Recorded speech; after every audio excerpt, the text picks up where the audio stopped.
Around 6,000 Nazareth Baptist Church Ebuhleni branch members have painted Durban white by marching from King Dinuzulu Park to the City Hall.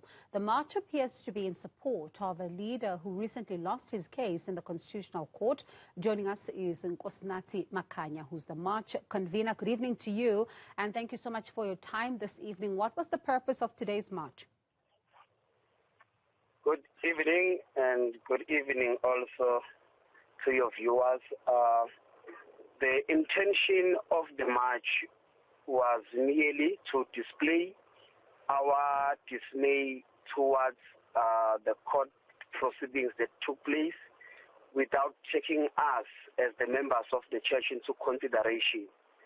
We were submitting our grievances to the ruling government in that we feel that our constitutional rights have been undermined and violated, because it is within our constitutional right to associate ourselves with any association, and it is also within our right to belong to any religion of our choice.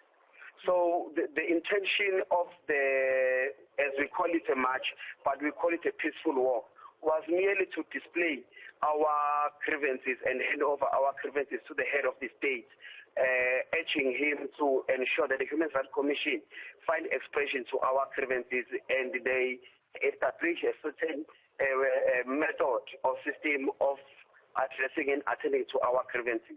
Because we strongly feel that in as much as the court proceedings has exhausted its process, but we failed to be considered, because as members of Ebuhleni Nazareth, we only recognize one leader, and that is Nkosinathi Makhanya.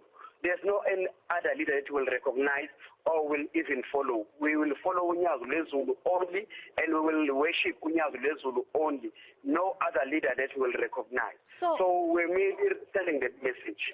Yeah, so from what I'm hearing then, you're calling on officials to defy the courts. No. That's not what we're doing. Remember, the court proceedings were not involving us as a church member.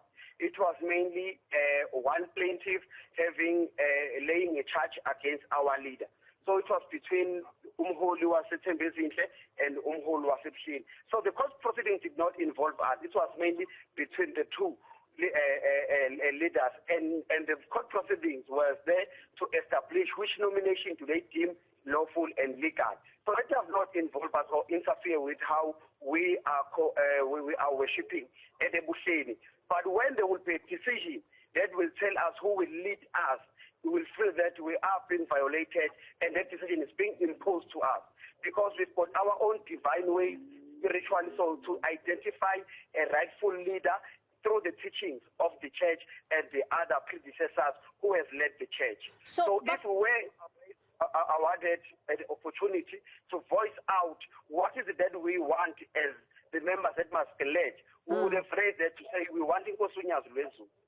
So what's stopping you then, if I may ask, for just worshipping wherever it is that you will be with your rightful leader? What would you say is stopping you from doing that you actually even had to bring the Durban City Centre to a standstill?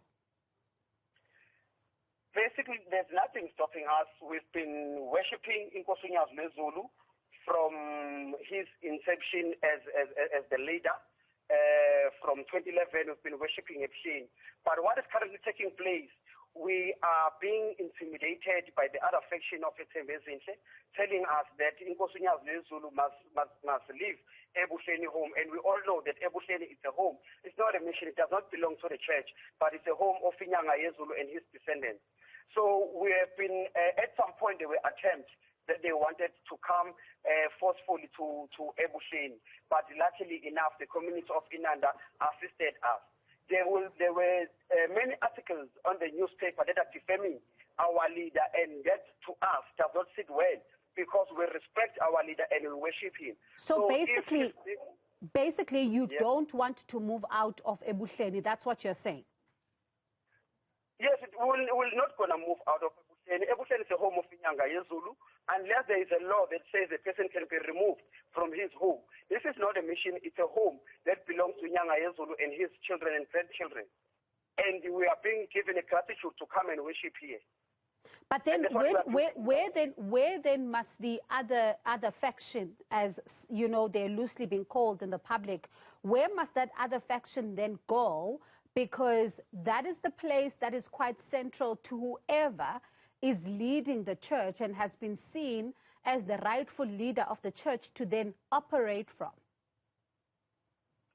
Remember, as I indicated earlier, Ebuhleni, it's a home, it's not a mission.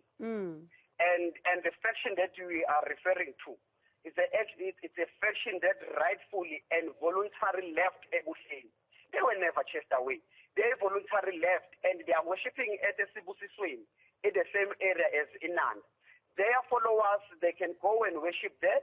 We do not understand what is it that is at Ebuhleni that they are seeking, because Ebuhleni is the home of Inyanga Yezu. And what is more confusing is that the same faction, while Nkosinathi was still in the throne, they indicated clearly and through their sermons to say, Nkosi Ilanga, the second leader of the church, made it clear that in his descendants, no one will ever lead this church.